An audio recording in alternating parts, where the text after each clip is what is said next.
Hare Krishna. Thank you very much आज आपके बीच में श्रीमद् भागवतम की क्लास देने का मौका देने के लिए। And I want to welcome back इस दयालु गोविंद प्रभु। मैं 2-3 दिन से उनके बारे में ही सोच रहा था और आज वो आ गए। Thank you. Hare Krishna Prabhu, thank you. बड़ा ही सुंदर श्लोक है।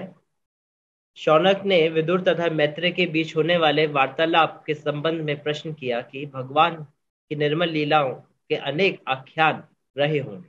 ऐसे आख्यानों को सुनना गंगा जल में स्नान करने के सदृश है, क्योंकि इससे भी सभी पाप बंधन छूट सकते हैं।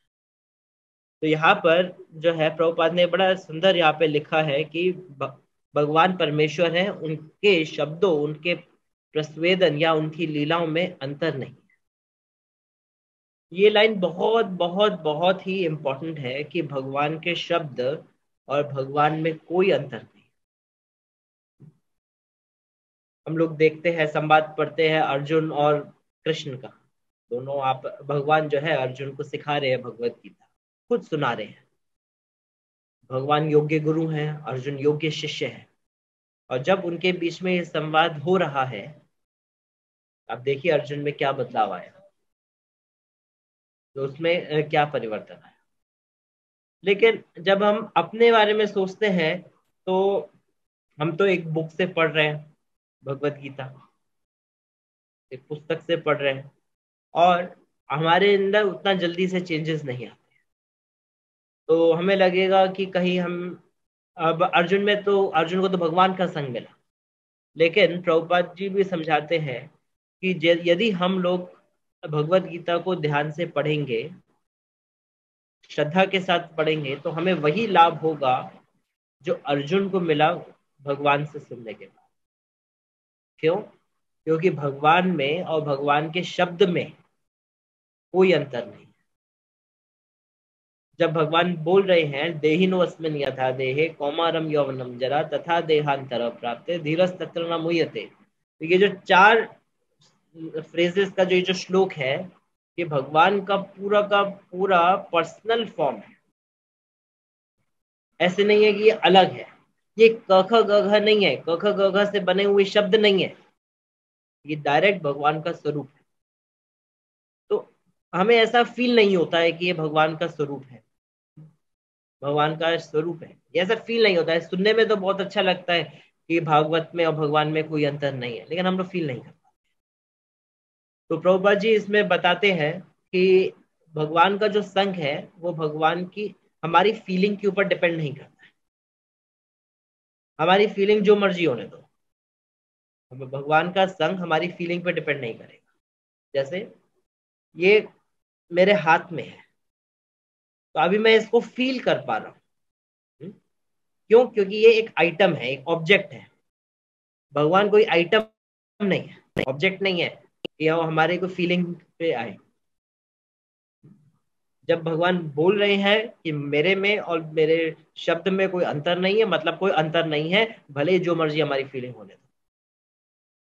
लेकिन जैसे जैसे हम इस प्रोसेस में आगे बढ़ेंगे, हमारा रियलाइजेशन का लेवल और बढ़ता चला जाए, हमारा रियलाइजेशन और बढ़ेगा।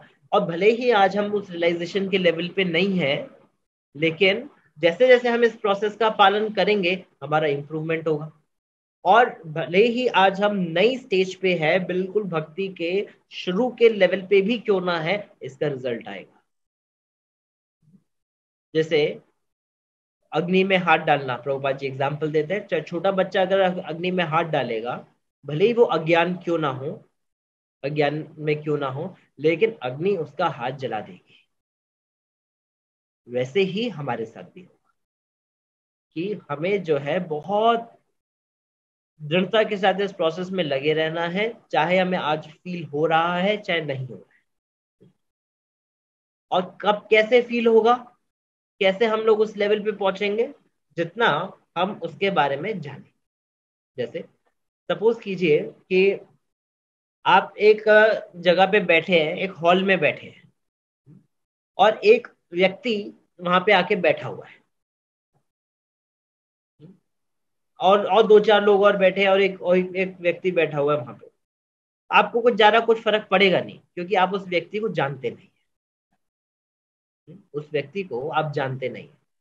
लेकिन फिर कुछ समय के बाद क्या होगा, फिर उसके कुछ समय के बाद क्या होगा, यदि आपको पता चलेगा वो व्यक्ति कौन है, क्या करता है, कहाँ रहता है, किस किस तरह की उसकी एक्टिविटीज है, तो अब अगली बार जब वो व्यक्ति रूम में आएगा तो आपके चेहरे पे स्माइल आ जाएगी। फिर आपको पता चलेगा अरे ये तो मेरे चाचा जी हैं। तो क्या होगा, आपका रिश्ता और स्ट्रांग हो जाएगा। यही होगा। अभी आज हम जब भगवान का दर्शन करते हैं, ठीक है, हम जानते हैं ये परम भगवान है, हम भगवान के अंश है, लेकिन ये बात अभी तक हम लोग सिर्फ थियोरेटिकल लेवल पे जानते हैं। लेकिन फिर भी हम भगवान को प्रणाम करते हैं, बार बार भगवान का दर्शन करने के लिए आते हैं। काफी लोग हैं जो बाहर से चले जाते हैं, उनको कुछ फर्क भी नहीं पड़ता। तो उस स्टेज से हम लोग इस स्टेज पे आए कि हम लोग अंदर आके भगवान का दर्शन कर रहे हैं। फिर उसमें से कुछ लोग हैं जो भगवान की कथा को सुनने के लिए बैठते हैं, तो उनका भगवान के साथ में संबंध और अलग लेवल का हो जाता है। फिर कुछ लोग हैं जो भगवान के लिए सेवा करते हैं, उनका अलग लेवल हो जाता है। और फिर उसमें भी कुछ लोग ऐसे होते हैं जो भगवान की सेवा करने के लिए सैक्रिफाइस करते हैं, अपनी कन्वीनियंस को साइड में रख के वो सेवा करते हैं भगवान की। उनका तो एक अलग ही लेवल हो जाएगा। उनके साथ तो भगवान सामने आके पर्सनल फेस टू फेस लीला करेंगे। ये डिपेंड करता है हमारे लेवल ऑफ रियलाइजेशन के ऊपर। वही भगवान है। जब जैसे भगवान, जैसे प्रभुपाद जी समझाते हैं, ब्रह्मेति परमात्मेति भगवान इति शब्दते, वही ब्रह्म है, वही परमात्मा है, वही भगवान है। लेवल ऑफ रियलाइजेशन आपका अलग है, सेम ही व्यक्ति के बारे में आप लोग अंडरस्टैंड। तो अब देखिए, हमारा क्या मनस्थिति है उसके ऊपर डिपेंड करेगा कि हम इस प्रोसेस को कितना सीरियसली एक्सेप्ट करेंगे। अभी जब भगवत गीता बोली जा रही है, तो अर्जुन जब भगवत गीता सुन रहे हैं, और वहीं पे बैठ के सेम उसी समय पे जो है धृतराष्ट्र भी भगवत गीता सुनते हैं। लेकिन अर्जुन के साथ में होता है नष्ट मोह स्मृति लब्ध्वा तत्प्रसादात् म्यच्युता, मेरा मोह नष्ट हो गया, मेरी स्मृति वापस आ गई, कर्ष्येव वचनम तवा, मैं सब करने के लिए तैयार हूँ। अर्जुन में ये परिवर्तन आया। लेकिन वही भगवत गीता सुनने के बाद जो है धृतराष्ट्र में कोई परिवर्तन नहीं आया। ऐसा कैसे हो गया? क्योंकि धृतराष्ट्र ने अपने अंदर बहुत सारी आसक्ति को बना के रखा। इसके कारण क्या हुआ, वो भगवत गीता सुन ही नहीं पाया। वो उसमें से सिर्फ अपना पर्पस निकालने की कोशिश कर रहा था कि मेरा ये उद्देश्य पूरा हो रहा है कि नहीं हो रहा है। हो रहा है तो ठीक है, नहीं हो रहा है तो बेकार है। तो भले ही ऊपर से धृतराष्ट्र भगवत गीता सुन रहे थे, लेकिन उनमें परिवर्तन नहीं आया। क्यों? क्योंकि सारी की सारी नॉलेज जो है ढक गई आसक्ति से। तो आज हम भी कई बार जो है धृतराष्ट्र के जैसे भगवत गीता सुन रहे हैं। तो क्या अब हम क्या करें, अब भगवत गीता ना सुने? क्या करें? ठीक है, अगर भगवत गीता नहीं सुनेंगे तो क्या सुनेंगे? नए नए गाने सुनेंगे नेटफ्लिक्स पे। और क्या करेंगे? Amazon प्राइम लेके गाने सुनेंगे, वो करेंगे। भाई उससे बेटर है कि धृतराष्ट्र की जैसे गीता सुन लो। ठीक है, नहीं समझ में आ रहा, नहीं याद रह रहा, एटलीस्ट कुछ तो जा रहा है, इतना तो करो। लेकिन आप देखिए, जब आप भागवतम के 13वां अध्याय पढ़ेंगे तो देखेंगे कि जब विदुर आए, और विदुर ने जब धृतराष्ट्र को जो है सुनाया शास्त्र, तो धृतराष्ट्र के अंदर एकदम वैराग्य आ गया। एकदम वैराग्य आ गया, और उन्होंने जो है सही डायरेक्शन की तरफ आगे बढ़े। तो अब धृतराष्ट्र के द्वारा भगवत गीता सुने जाना, धृतराष्ट्र के द्वारा भगवत गीता सुना जाना, वो वेस्ट ऑफ टाइम नहीं रहा। वो एक अज्ञात सुकृति बनता चला गया। और जब एक ऐसे प्रामाणिक गुरु आए उनके जीवन में, जिनके प्रति उन्होंने प्रणिपात किया, एकदम से चेंज आ गया। तो हमें भी नहीं मालूम है कि कौन सी बात कब हमारे को अंदर बैठ जाए। तो ये प्रिंसिपल बहुत इंपॉर्टेंट है, इसीलिए सुनते रहो। जितना ध्यान से सुनेंगे उतना जल्दी रिजल्ट आएगा। लेकिन अगर हम ध्यान से नहीं सुन पा रहे हैं तो इसका मतलब ये नहीं है कि हम सुनना बंद कर दें या कम कर दें, इसको सुनते जाएं। अब धीरे धीरे करके परिवर्तन आएगा, क्योंकि भगवान के शब्द है। अभी हम लोग 2 दिन पहले एक प्रभुपाद जी का लेक्चर सुन रहे थे, तो प्रभुपाद जी ने वहां पे बहुत इंपॉर्टेंट और बहुत इंस्पायरिंग पॉइंट बताया। प्रभुपाद जी बोले कि यदि आप एक सेल्फ रियलाइज्ड सोल से सुनते हैं, देन आप कृष्ण को जीत लेंगे। सिंपली आप एक सेल्फ रियलाइज सोल से सुनेंगे तो कृष्ण आपको आप जीत लेंगे, जो अजीत है उसको जीत लेंगे। हमारे पास जो है कितना अच्छा मौका है शिला प्रभुपाद जी से सुनने का। प्रभुपाद जी हमें सब चीजें जो है बिल्कुल स्टार्टिंग से समझा रहे हैं। प्रभुपाद जी के यही लेक्चर सुन के जो कई बार हमें बहुत सिंपल लगते हैं, जिसमें हमें लगता है कि इसमें ज्यादा रस नहीं है, उन्हीं लेक्चर को सुन के जो है हिपीज जो पूरी तरह नशे में रहते थे, उनका पूरा जीवन बदल गया। आज वो जो है सबसे ऊंचे रस का आस्वादन कर रहे हैं। पूरे पृथ्वी पे घूम घूम के आचार्य की पदवी पे आके जो है भागवत का प्रचार करें। वही प्रभुपाद के लेक्चर सुन के, वही प्रभुपाद के इंस्ट्रक्शंस का पालन करके। आज अब ये कई बार हम लोग यहाँ पे प्रोग्राम करते हैं टेम्पल में, और बुलाते हैं काफी सारे स्टूडेंट्स को अटेंड करने के लिए।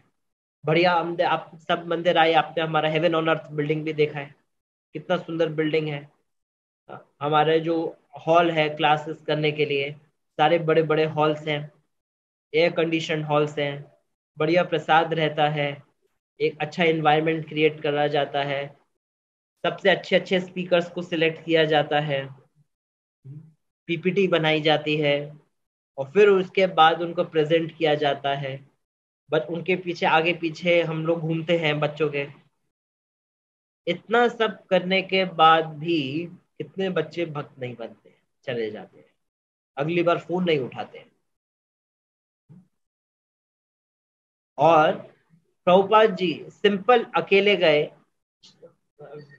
अमेरिका, वहां पे उन्होंने ऐसे लोगों को प्रचार किया जो पूरे समय नशे में रहते थे, और वो सब कुछ छोड़ के अब आज तक भक्ति में लगे। प्रभुपाद जी का फिजिकल एसोसिएशन कितना मिला? 10 साल, 11 साल। 11 साल तो उनको मिला जो 1966 में जुड़े। बाकी सबको 2 साल, 3 साल, 4 साल, 5 साल मैक्सिमम। उसमें भी जो है जूम कॉलिंग नहीं था, उसमें भी आप फोन पे बात नहीं कर सकते। उसमें भी आपके आपके पास सारी बुक्स पब्लिश नहीं थी। उसमें भी आप दुनिया के अलग अलग कोने में जाके बैठे हुए हैं।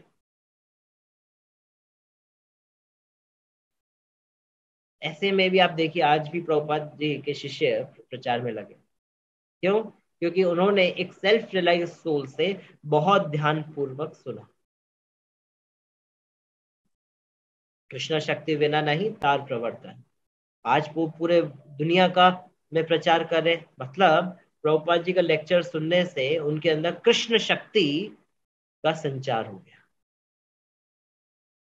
कृष्ण शक्ति का संचार हो गया। तो ये प्रत्यक्ष प्रमाण है। हम लोग कई बार शब्द प्रमाण, प्रत्यक्ष प्रमाण की बात करते हैं, तो ये प्रत्यक्ष प्रमाण है। आप देखिए किस तरह से परिवर्तन आ गया भक्ति में। अब हम बोलते हैं ना, राज विद्या राजगुह्यम पवित्रमिदम उत्तमम, प्रत्यक्ष अवगमम धर्मयम। प्रत्यक्ष है, हम ये देखें प्रत्यक्ष है। प्रत्यक्ष प्रमाण का मतलब ये नहीं है कि भगवान है तो मेरे सामने लाके दो, रखो सामने भगवान। ये प्रत्यक्ष प्रमाण नहीं है, ये प्रत्यक्ष है कि आप देखिए किस तरह से परिवर्तन। तो इस चीज को हमें ध्यान से सुनना चाहिए, समझना चाहिए और आगे बढ़ना चाहिए। हम लोगों को हमारा उतना ही लेवल का अंडरस्टैंडिंग आएगा जितना लेवल के हम भक्त हैं। ऐसा नहीं है कि हम लोगों को जो है बहुत बहुत ऊंचा सिद्धांत सुनने की जरूरत है, नहीं।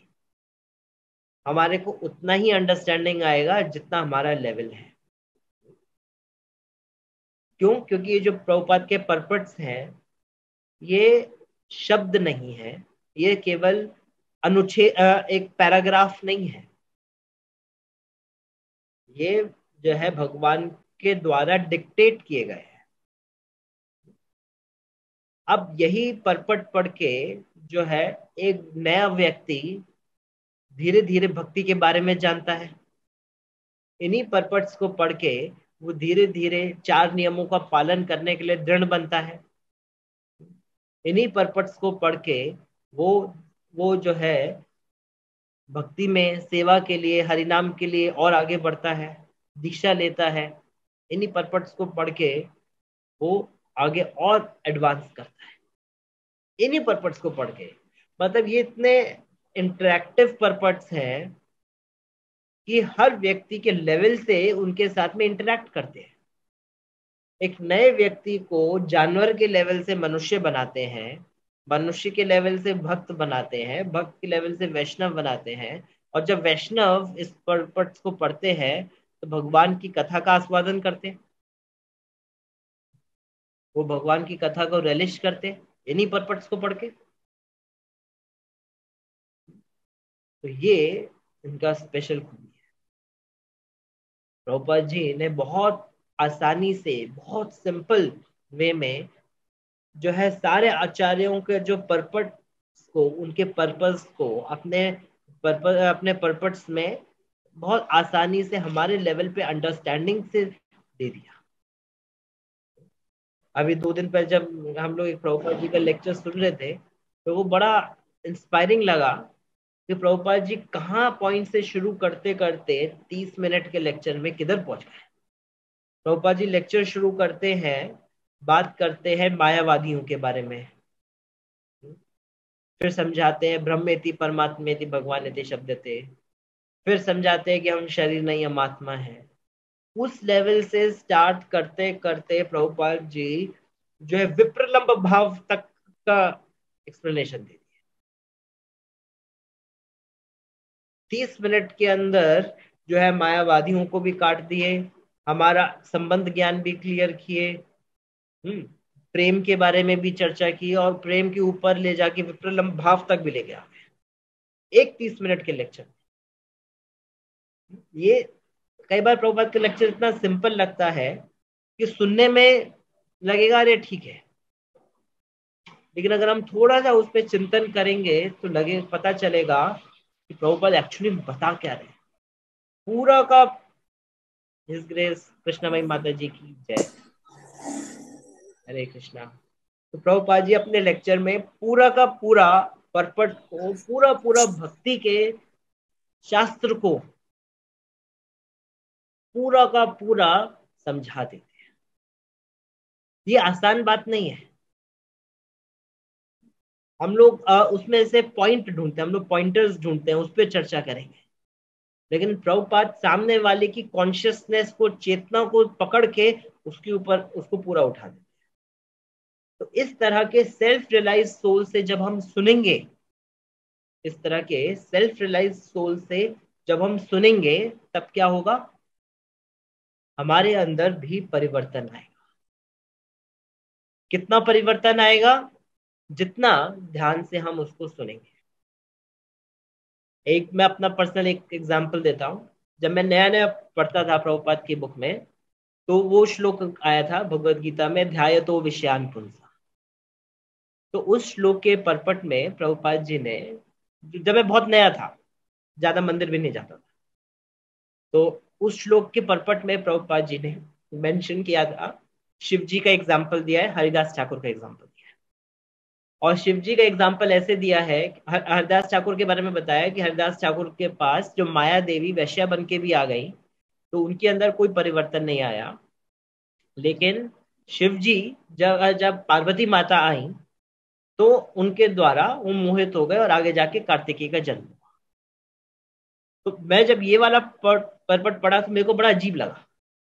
मैं तब मैं बहुत नया था, तब मैं सोचा ऐसे कैसे प्रभुपाद जी लिख सकते हैं शिव जी के बारे में, कि क्या शिव जी ऐसे फिसल गए, इतनी जल्दी लस्टी हो गए, कि हरिदास ठाकुर जो है उनके साथ में कोई परिवर्तन नहीं आया, और ये ऐसे हो गए इनके साथ में। मेरे को बहुत गुस्सा आया। तब मैं इतना डेयरिंग था कि मैंने अपनी भगवत गीता में उसको कट कर दिया, और कट करके उसमें एडिटिंग कर दिया अपनी तरफ से, अपने उस परपट में अपना परपट वहीं पे लिख दिया। ये गलत था मेरा एटीट्यूड, तो मेरे को बहुत गुस्सा आया था।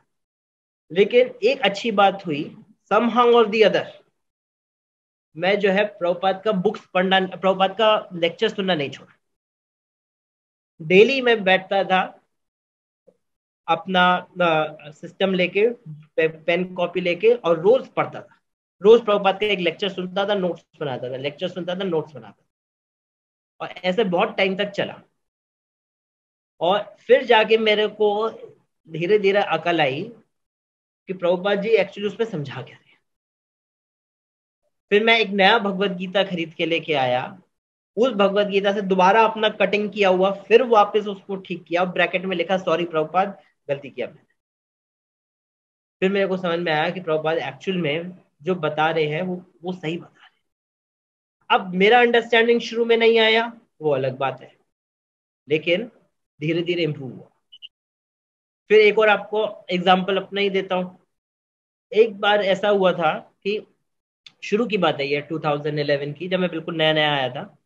उस समय में मैं रोज जो है भगवत गीता लेके बैठ जाता था पढ़ने के लिए। तो उन दिनों में जो है मेरा कुछ हेल्थ प्रॉब्लम हो गया, और इतना हेल्थ प्रॉब्लम हो गया कि हर हर दूसरे तीसरे दिन एक छोटी सर्जरी होती थी, और within a span of 3 months कम से कम 15 सर्जरीज, मोर देन दैट 15 से ज्यादा सर्जरीज।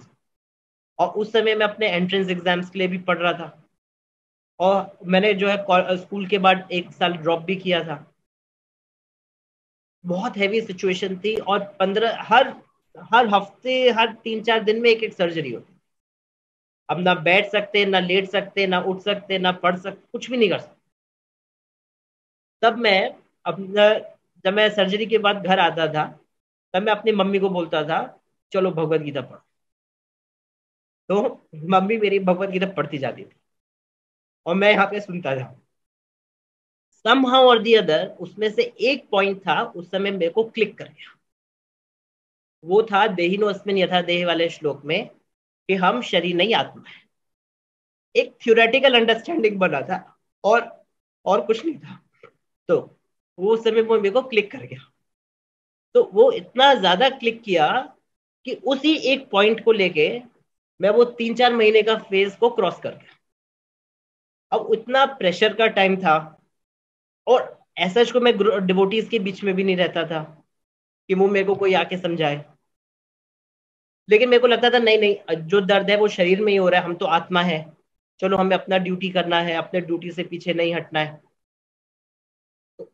बाकी सब मेरे को नेगेटिव लगता था, सारी पढ़ाई भी नेगेटिव होती थी, अपने फ्रेंड से कंपटीशन भी लगता था, सब चीजें नेगेटिव हो जाती।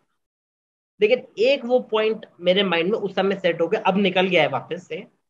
उस समय के लिए सेट हो गया था। तो वो मेरा फेज उस पॉइंट की वजह से निकला। तो तभी मेरे को ये वाला पॉइंट क्लिक किया, समझ में आया कि यदि हम लोग प्रभुपाद के पर्पट्स को पढ़ेंगे, तो कुछ ना कुछ माइंड में ऐसा भगवान सेट कर देंगे कि हम उस परिस्थिति से बाहर निकल जाए।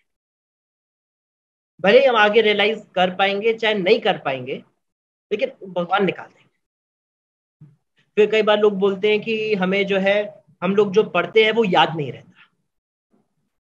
हमने भगवत गीता पढ़ा, प्रभुपाद का लेक्चर सुना, हमें याद नहीं रहता। कोई बात नहीं है, याद नहीं रहता है।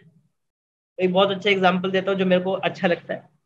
ये है, जैसे आज अभी हम लोग 40 डिवोटीज इस क्लास में बैठे हैं। इस समय हम में से किसी को ये वाला पॉइंट याद में आ रहा है कि रेड लाइट पे रुकना चाहिए, ग्रीन लाइट पे चलना चाहिए? अभी सब क्लास में बैठे, ये पॉइंट याद आया? नहीं आया ना? सबको मालूम है याद नहीं आ रहा है। लेकिन जब आप रोड पे जाएंगे, तब आप ऑटोमेटिकली आपको याद आ जाएगा भैया रेड लाइट पे रुकना है, ग्रीन लाइट पे चलना है। वैसे ही आपके साथ ये जब आप शास्त्र पढ़ेंगे हमारे साथ भी, भले ही हमें आज याद नहीं रहेगा, लेकिन एक टाइम ऐसा आएगा जब जरूरत होगी भगवान याद दिला देंगे।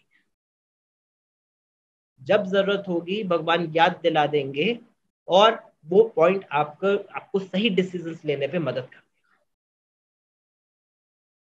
इसलिए भले ही हमें याद रहता है या नहीं रहता है, हमारी बुद्धि पे डिपेंड नहीं करता है, क्योंकि ये जो शब्द है ये कृष्ण है। मत्ता स्मृति ज्ञानम अपहूनम च। भगवान कहने मैं स्मृति और विस्मृति देता हूं, तो हम याद करने वाले और भूलने वाले कौन होते हैं? हम याद करने वाले और भूलने वाले कौन होते हैं? ये भगवान का डिपार्टमेंट है। तो हमें प्रभुपाद का बुक्स पढ़ते टाइम, प्रभुपाद का लेक्चर सुनते टाइम भी सकाम नहीं हो जाना चाहिए, निष्काम भाव से सुनना चाहिए। वो भगवान का पार्ट है। भगवान क्या हमसे एक्सपेक्ट करे कि हम लोग ध्यान से, हम लोग प्रेम पूर्वक करने की कोशिश करें। भगवान क्या बोल रहे हैं? ददामि बुद्धि योगम तम। जो व्यक्ति प्रेम पूर्वक करने की कोशिश कर रहा है, ददामि बुद्धि योगम तम। प्रभुपाद जी एक लेक्चर में समझाते हैं, मेरे को बड़ा अच्छा लगा ये प्रभुपाद के लेक्चर से पॉइंट, कि प्रभुपाद बोलते हैं कि भगवान यहाँ पे बुद्धि योगम क्यों बोल रहे हैं, ददामि बुद्धि तम क्यों नहीं बोल रहे? क्योंकि योग का मतलब है जोड़ना। तो हमें भगवान वो बुद्धि देंगे जो हमें कृष्ण से जोड़ेगी। हमें वो बुद्धि नहीं देंगे जिससे हम लोगों को समझ में आ जाएगा शेयर मार्केट में कौन सा शेयर खरीदे या अभी क्या नहीं तिगड़म करें, वो बुद्धि नहीं देंगे। भगवान वो बुद्धि देंगे जिसके माध्यम से हम भगवान से जुड़ सके। उसके लिए हमें क्या करना होगा? प्रेम पूर्वक भगवान का सेवा में जुड़ना होगा, और इसी भाव से हमें भगवत गीता भी पढ़ना है। और जो अंडरस्टैंडिंग डेवलप होता है ओवर द टाइम, उसी अंडरस्टैंडिंग को फिर शेयर करना है सबके साथ में। हमें क्लास देने के लिए बड़ी बड़ी बातें प्रिपेयर करने की जरूरत नहीं है। इधर से पॉइंट उठाया, इधर से पॉइंट उठाया, उधर से पॉइंट उठाया, बड़ा बड़ा लेक्चर बना दिया और फिर उसको प्रेजेंट कर दिया, जल्दी जल्दी वॉमिट आउट कर दिया। तो प्रभुपाद जी बोलते हैं कि अभी रियलाइज नहीं किया तो कैसे बोलेंगे? अभी इसमें दो चीज है, एक तो रियलाइज नहीं किया फिर भी बोल दिया, फिर दूसरा अब वो भी चीजें बोल दी जो तुम्हारे अधिकार के बाहर की है, अपने अधिकार से बाहर की बातें बोल दी, वो शोभा भी नहीं देता। अपने अधिकार के बाहर की चीजें बोल, लोगों को वही चीज इंस्पायर करता है जो कि आपका खुद का रियलाइजेशन हो, आपका खुद का अंडरस्टैंडिंग हो, जो आपको भक्ति में आगे बढ़ाना हो। जब आप ये चीज लोगों से शेयर करते हैं, डिवोटीज के साथ में शेयर करते हैं, तो उनको इंस्पिरेशन आता है। ज्ञानबाजी की बात नहीं है, तो ये चीज है। तो इसके लिए हमें ओवर द टाइम प्रैक्टिस करना होगा, एक कल्चर में आना होगा। जैसे आप घर में देखेंगे, घर में कई बार हमारे घर में जब छोटा बच्चा होता है, तो हमारे जब कोई रिश्तेदार घर में आता है, तो घर में जो दादाजी होते हैं, दादी है, माँ है, वो हर कोई जो है उस बच्चे के बारे में बात करना शुरू कर देता है। ये ऐसा है, ये वैसा है, ये इतना शैतान है, मैंने इसको दिया तो उसने ऐसा जवाब दिया, ये बोला वो बोला, इस तरह से कई सारी बातें वो बोलने शुरू कर देते हैं। और ये बोलना उनके लिए बहुत नेचुरल होता है, बहुत स्पॉन्टेनियस होता है। ऐसा नहीं है कि उनको आप पता चले अच्छा अच्छा आज आज जो है, आज मौसा जी घर में आ रहे हैं, चलो चलो जल्दी जल्दी नोट्स बनाओ, नोट्स बनाओ, नोट्स बनाओ। आज परसों बच्चे ने ये किया था, उसके बाद ये किया था। आप कॉपी में पेन लेके नोट्स बनाते हैं बच्चे की एक्टिविटीज के? नहीं। आपको जैसे ही कोई मिलता है आप बहुत स्पॉन्टेनियसली बोलना शुरू कर देते हैं। क्यों? क्योंकि आपने बच्चे की वो जो एक्टिविटीज है, उनकी बच्चे की एक्टिविटीज को रियलाइज किया, आपने देखा उनको सामने। अब अब जब आप इस एटीट्यूड से, जब आप उस बातों को बोल रहे हैं, जब उस एटीट्यूड से इन बातों को बोल रहे हैं, तो सामने वाले को भी आनंद आता है, उसको भी अच्छा लगता है सुन के, अच्छा ये हुआ ये हुआ। वो उसका भी पूरा माइंड में, इमेजिनेशन में वो हर एक चीज आती है।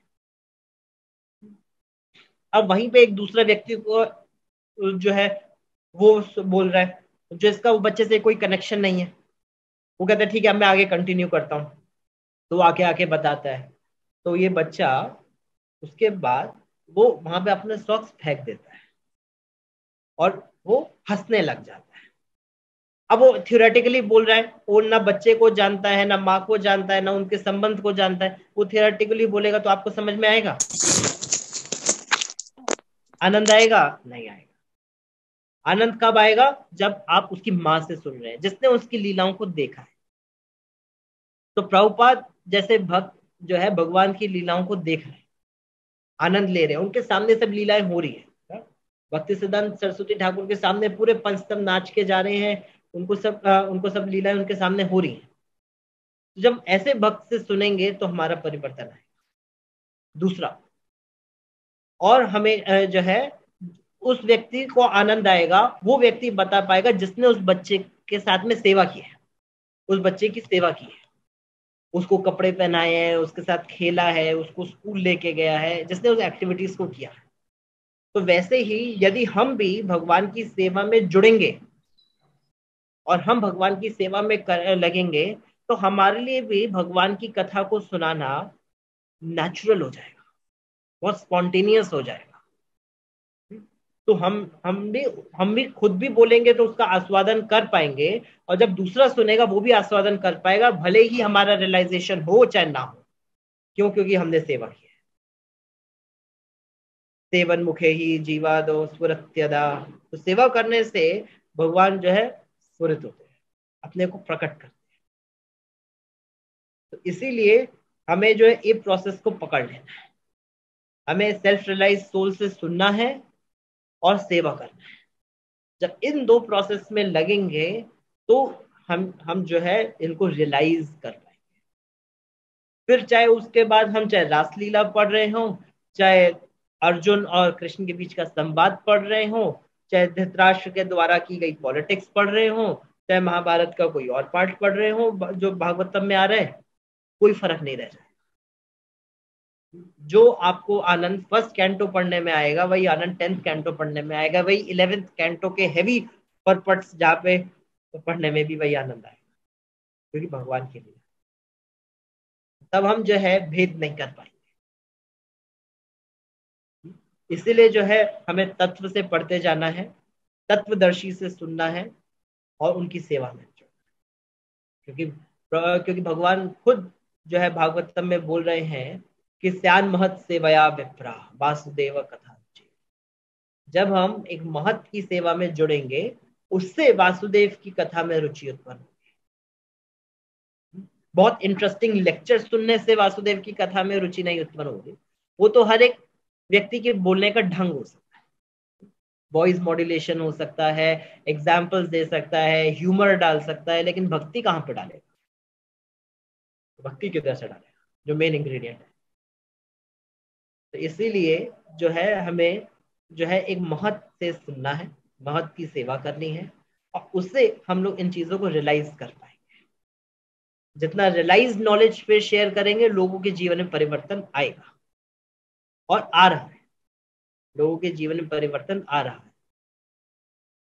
तो यही हमें प्रोसेस में जुड़ना है, और जैसे जैसे इस तरह से हम सुनेंगे हमारे में भी परिवर्तन आएगा। और ये ग्रेजुअल प्रोसेस है, एक दिन का प्रोसेस नहीं है, कल्चर है। ओवर द टाइम ये कल्चर डेवलप होगा। तो इस प्रोसेस में लगे रहें। तो प्रभुपाद जी बताते कब तक लगे रहो? जीवन के अंत समय तक लगे रहो, अंत समय तक इसमें लगे रहो। और भले ही आज हमें रिजल्ट दिख रहा है चाहे नहीं दिख रहा है, उससे फर्क नहीं पड़ता। भगवान साक्षी हैं और अनुमंता उपदृष्टा है, हर चीज को नोट कर रहे हैं, हमारी हर एक एक्टिविटी को देख रहे हैं, हर एक भाव को, हर एक एक्टिविटी को देख रहे हैं, और सही समय आने पे रिजल्ट देंगे। ठीक है, तो यहाँ पे हम लोग रोकते हैं। Questions, comments, feedback. Hare Krishna. I am very happy